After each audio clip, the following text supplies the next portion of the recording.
Hey everyone, my name is Will, and today I'm going to be doing a review of the Fjällraven Singi Down Jacket. A couple years ago I did a review of Fjällraven's Expedition Down Light Jacket, and I really liked that. You can check that video out if you want. So I decided now I was going to pick up a couple other jackets from Fjällraven and check them out, see how they are, and do reviews of them for all of you. This jacket comes in at $750, which is pretty mid-range compared to other down parkas out there. There aren't many down jackets that are going to come in at cheaper than this price. There might be some, but a lot of them that are in a cheaper price range, 500 and below, are probably going to be a synthetic insulation, which won't be as warm as the down insulation in a jacket like this. There definitely are jackets that come in quite a bit more expensive than this. There's the Canada Goose Expedition jacket, which I just reviewed maybe a month or two ago. There's also the 66 North Jockla Parka, which comes in maybe at $2,000 almost. And then that Canada Goose one, I think it's like 1,500. So those two jackets are in the 1,000 plus range. So this is at least half the price of those. So if you're on a budget, this could be another option, and that's what I'm going to be talking about today. Throughout this review, I'll kind of compare the specs and features of this to some of the other jackets I've reviewed in the past, so you can kind of see how this one stacks up and whether it's worth picking up. Going straight into the specs of this jacket, Fjällraven uses their G1000 fabric. They heavily market this product or fabric in some of their jackets, like the Greenland jacket. Some people really like the fabric, and some other people say it's really overrated. The exterior fabric is made with their G1000 fabric. They use this in several of their products, like their very famous or well-known pants that they use, the Vita pants. They also use it in the Greenland jacket and several other products that Fjällraven sells. For me personally, it's really nice. It's super durable. It's flexible. The downside from my perspective is that it's not super waterproof. They do market it as being water resistant / waterproof, and you can actually add on what they call a Greenland wax as opposed to a DWR finish that you would see on a Gore-Tex jacket. You can apply this almost like a bar of soap, it looks like, but it's wax. You can basically rub it on the areas, your shoulders, areas that are more likely to experience moisture or precipitation. And the idea is that it would actually make those areas more water resistant. The downside of that is that you actually lose the breathability. So you kind of have a trade-off between breathability and water resistance.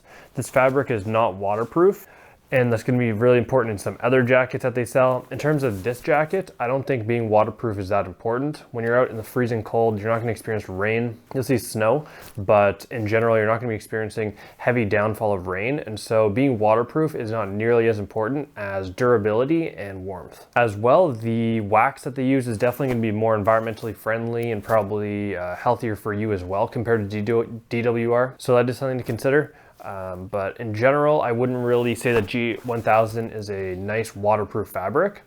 In terms of durability, it is definitely great. If you're walking through the trees, walking through the bush, for me personally, walking my dog in the woods, I definitely scratch up on a lot of trees, a lot of sticks. So it's definitely nice to have a durable exterior fabric on your parka. The jacket uses 295 grams of 600 fill power goose down, and that down is going to be 80% down, 20% feathers. I might have talked about it in some other videos, but obviously the higher percentage of down compared to feathers is going to be better. So something like the 66 North Parka, I believe it's 95% down, 5% feathers. The down is really what gives you that insulation and warmth. So in terms of the quality of this down, it's not great. 600 fill power. Generally, higher fill power is going to be a more premium product. The down is going to have higher loft and be warmer for a smaller amount of weight. In something like a warm winter parka, you're not really buying it for the minimal weight, and so it's not that big of a deal that they're using a lower fill weight. As seen on the Canada Goose jacket that I reviewed, they also use, I think, maybe 650 fill power down. It's not super high quality down, but they usually make up for it by adding more grams of down into the jacket to keep it warm. In this case, you're getting low quality down and you're only getting 295 grams. I don't really consider that a lot of down, and you can really feel putting it on. It's not super thick in terms of the insulation. I was surprised initially taking it out of the package, putting it on. I expected it to be thicker and warmer, but the reality is at 295 grams, it's not going to be enough to keep most of you guys warm in the winter, especially if you live in Canada or maybe even the northern states, northern Europe. anything below minus 20 Celsius is probably not gonna be warm enough. They just haven't put nearly enough down into the jacket. In comparison to the 66 North jacket, they use, I believe, 900 fill power down, so really high quality down, and they use over a pound of it. So quite a bit more than what they use in this jacket. I will give Fjällräven credit. They do at least post on their website how much down they put in the jacket. Some brands out there, quite a few that don't even advertise or state how much grams of down they use in their jackets. It makes it really difficult to compare the warmth of a jacket from one to the other without knowing the amount of down they use. Usually they'll give the fill power, but they don't give you the fill weight, and as a result, it's really hard to compare jackets. So for that, I always give Fjällräven credit for at least posting that information online, so when you're making a decision on what to purchase, you know exactly what you're getting. Comparing it to the previous Fjällräven jacket, the Expedition Light Down Jacket, that comes in with 415 grams of 700 fill power down. So you're getting almost double the amount of down that's in this jacket, plus higher quality fill power down. So just substantially warmer, and when you put that jacket on, I find it's extremely lofty, it's warm, it's compressing, and it feels great in the winter. Compared to this, it's more expensive actually than that jacket. I think right now Fjällräven has a sale on. I'm not sure if it'll be on by the time you're watching this video, but they have 30% off that jacket. So it comes in at $475 compared to $750 for this. If you were trying to stay warm, I'd probably recommend the Expedition Light if you just want a lightweight, really warm jacket. It's not gonna be nearly as durable as this, but substantially more down, and it's gonna keep you warmer and it's cheaper. So overall, in terms of the insulation, it's really nothing to write home about. I'm honestly a bit disappointed. For this to be their flagship kind of Parka jacket, you'd expect there to be substantially more down. I would want to see at least double the amount of down that's in here now, and probably higher quality down. So that's kind of disappointing. Obviously, it is reflected kind of in the price at $750. It's definitely cheaper than other down parkas out there that have quite a bit more down. So maybe it would be a more expensive jacket, but I think at that point, for the temperatures that you'd be wearing this jacket, it's not really worth getting. And as I said, anything below minus 20 Celsius, you're gonna need to layer up with multiple sweaters under this just to stay warm, along with obviously the gloves, mitts, hats, so on. But with this, you're definitely not gonna be staying warm with just one sweater and a t-shirt. You're probably gonna need multiple sweaters, a base layer, and if it's minus 25, you might still be freezing. Now that is for me personally. I do run cold, and obviously I do live in an extreme cold climate up here in Canada. Maybe for you, you don't really experience those super cold temperatures, or you run really warm. If you're normally hot, and so you don't really need a super thick warm parka, this could be great for you.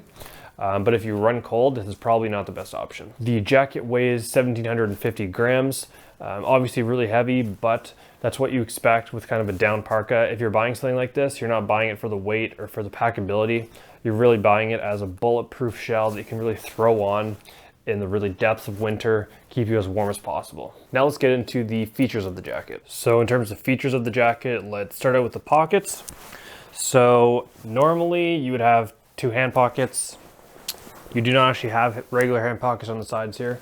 Really disappointed in that. That's like a standard feature for me personally that I use with every jacket. If I'm just heading from the car to work and I want to throw my keys, my wallet, and my phone, usually they would just go in those side pockets there. You don't have those. Disappointing. Obviously, if you're in really cold weather, you'll probably be wearing mitts or gloves, and so generally you don't really need warm hand pockets. But for me personally, that's just something I like to have. For you, it might not matter. You do have the standard kind of flip open pockets here with kind of an information on the down they use. Bit of fleece lining on the inside, which is nice, but I don't really see myself kind of throwing my hands in my pockets this way, having to unbutton these, kind of annoying. Throwing in like this, I guess you could do that.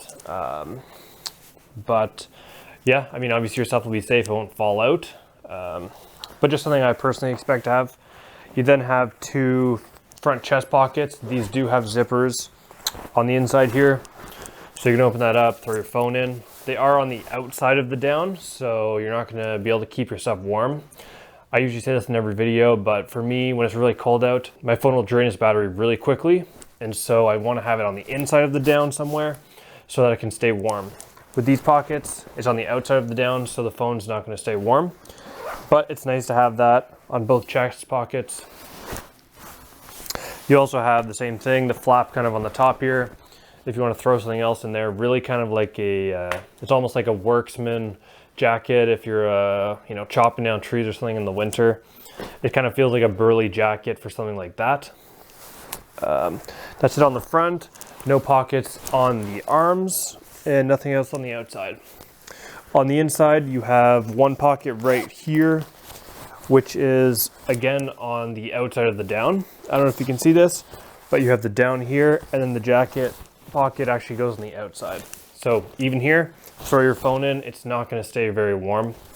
Disappointing. I would like to see that even encased in between down, or at the very least on the inside of the down to keep your phone warm. Pocket is generous, nice and big, so you can easily fit your phone in there if you want. No pocket on this side, so just that one chest pocket on the inside. You have two dump pockets on the bottom here. Nice to see. You can throw your mitts in there if you're going into a mall or going shopping. I usually throw my mitts here, but you could also throw your mitts on the inside of the jacket or an extra hat, something like that. So nice to have the dump pockets. They're kind of a nice mesh material. And yeah, so that's basically it in terms of pockets. If you got two hand pockets, 4 chest pockets on the outside, and then you've got the 1 chest pocket on the inside, as well as the 2 dump pockets. In terms of adjusters, you have 2 adjustment cables here on the inside if you want to cinch in kind of the waist / middle area. So you can pull these down and it'll cinch in all around the back. You have one on each side. This is great to have to keep the jacket nice and close to your body, prevent wind from coming up from the bottom and really blowing out all the hot air you have inside. In terms of the bottom hem, you also do have adjusters as well. Nice, great to see. I believe on the Canada Goose jacket I reviewed, it did not actually have the bottom adjuster hem, it just had the middle hem. So it's nice to have that on the bottom, really close in the upper thighs and butt area to keep that warm. And that's it in terms of adjusters for the hem and kind of the waist. You also have adjusters on the outside here, which actually go with the hood. So I'll just zip up this jacket. So nice thick zipper on the front of this, 2-way zipper. So if you want to undo that, grab stuff from your pockets or whatever, you don't need to let out all the heat. So that's great. Not going to zip up the jacket all the way. Hopefully the microphone doesn't get blocked. But when this is done up, you have the 2 cinches here on the side. Talking about the hood, probably the biggest hood that I've actually seen on any parka. I don't know if you can really see this on camera, but it is extremely big, covers well more than my face. I'm talking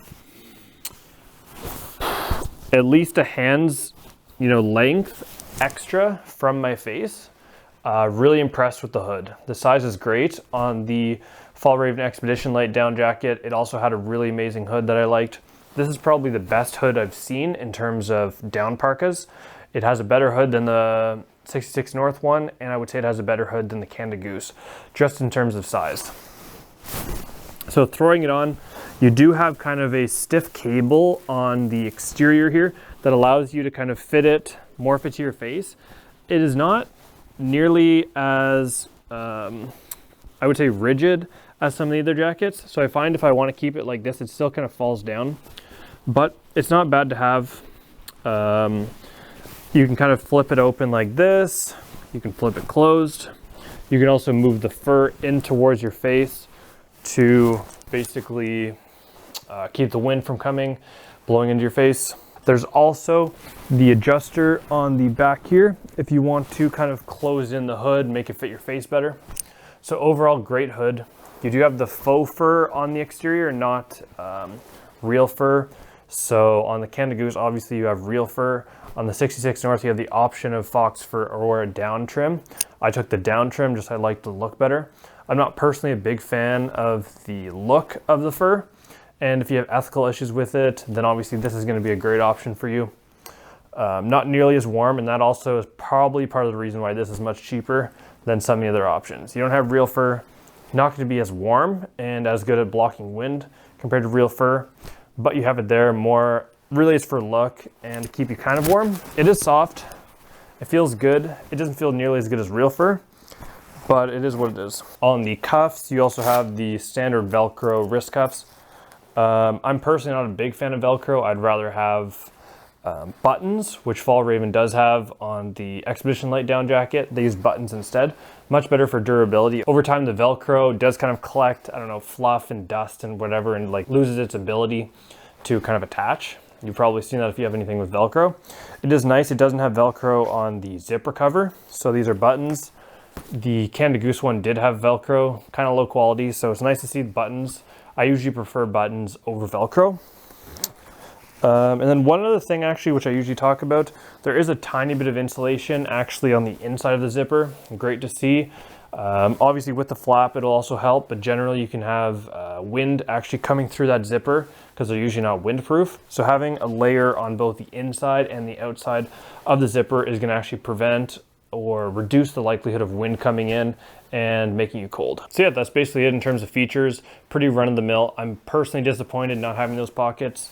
Not a big deal for most of you maybe. For me, it's just something I kind of like to have. Other than that, hood, absolutely amazing. Really happy with it. Highly recommend it if you have a Fjällräven store or some outfitters near you that has it. Definitely try it out. Just see how the hood is. It really is impressive to see how big this hood is. And when you have it fully done up here like this, I don't want to block the microphone, but it really creates a nice, almost like toilet bowl for your face, preventing any wind from coming in, keeping your face warm. Now let's get into the fit of this jacket.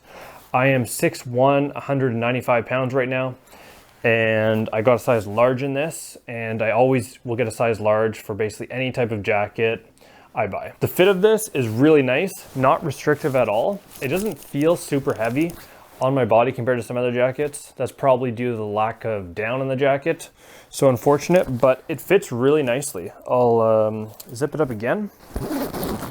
So obviously it is loose. I got a size large. I definitely could size down, but if you want this to be warm, you're gonna need to layer up at least a sweater or two underneath.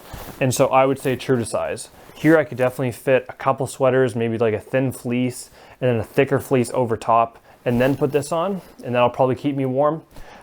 So definitely stay true to size. If you're not planning on layering up underneath, you don't really experience anything below minus 20 degrees Celsius, then you can size down maybe if you want, and you'd be okay. But generally just stay true to size with this, especially if you want to layer. The length is really nice. You might not be able to see it on camera, but it's actually much longer than some of the other parkas I've tried on. This really is a true parka length. This is what I really want to see. Going down over halfway down my thighs, almost to my knees, not quite. But for most men's jackets, you don't really see them going super long. I find women's jackets, they have them down below the knees a lot of the time. But for men's, you don't really see it. So with this, it's nice to see very long. Arms are long as well, not too crazy. I do have longer limbs. So if you're a shorter gentleman, this might be long for you. I could see someone who's around the same weight as me or heavier, but they're on the shorter side, so maybe 5'9", 5'8", 5'7". If you do wear a size large at that size, this might be too long for you. I could see that happening. You could definitely do up the sleeves, but it would bunch up a lot, and I think the length, it could be good for you actually. If you're short, it could go down below the knees and keep you really warm. That could be an option. But if you don't want the jacket to be super long on you, you're on the shorter side, either downsize or this jacket might not be right for you. I'll kind of just show you a quick side profile. How does it look? It's decent. Obviously you're not buying a big parka like this to have it nice and thin and trim and, you know, look good out in the city. You're buying this because ideally you want to keep warm, and if it looks decent, then that's great. Obviously not a fitted look, but room for layers underneath. So in terms of performance of this jacket, I kind of referred to it or talked about it in the specs of the jacket. It really doesn't have much down. You're buying this as a really warm winter parka, dealing with really cold temperatures. That's what it looks like it's for. That's what they talk about it being for. It just doesn't have it. It's not going to be warm enough for anything below minus 20 Celsius, even minus 15. You're definitely going to need at least a sweater underneath, at least for me personally, because I do run cold. Some of you maybe can deal with it at minus 25. I personally can't.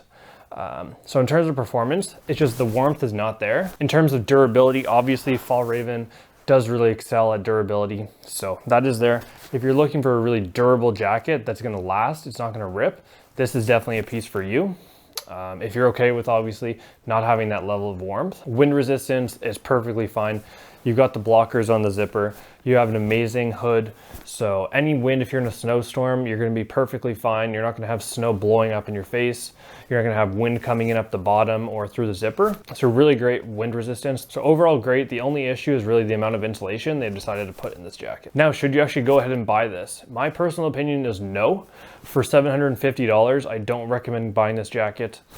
I would recommend going for the Expedition Light Down Jacket if you want something from Fjällräven that's gonna be warm. Really great jacket. You can check out the review of that I've done.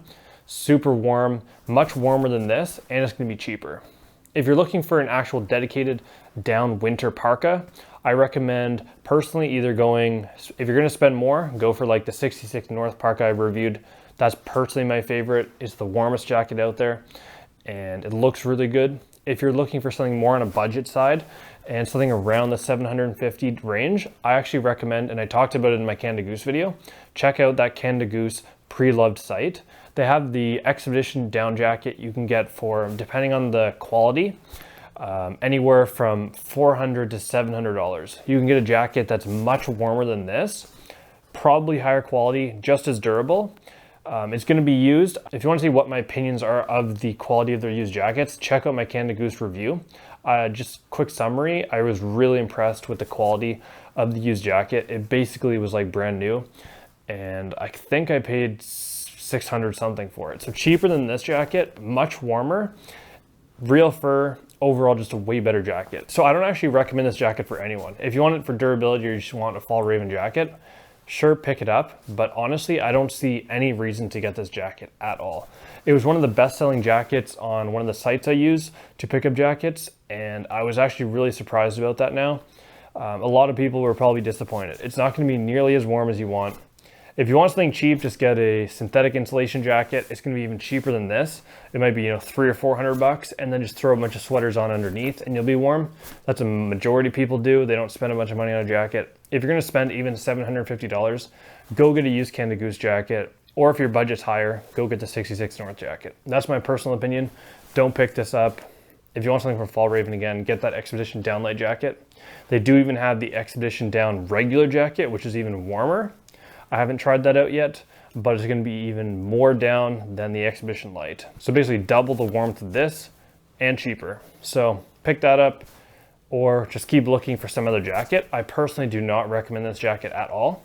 If you do have it though, and you want to leave a comment, let me know how you actually find it. Is it warm enough for you? Have you worn it down below -20 and been fine? Do you generally run warm or cold? It would just be interesting to see for some of you guys who maybe already have this jacket, what your actual opinion is. Do you regret picking it up, or would you recommend someone else actually get it? And yeah, that's basically the end of my review. If you have any questions, feel free to leave them in the comments below. If you enjoyed it and it was helpful, please like the video and subscribe. And stay tuned, I have another Fjällräven review video coming out soon for their Eco Shell, kind of hard shell exterior jacket. So stay tuned for that, subscribe if you want to see it. And yeah, thank you for watching the video. Have a nice day.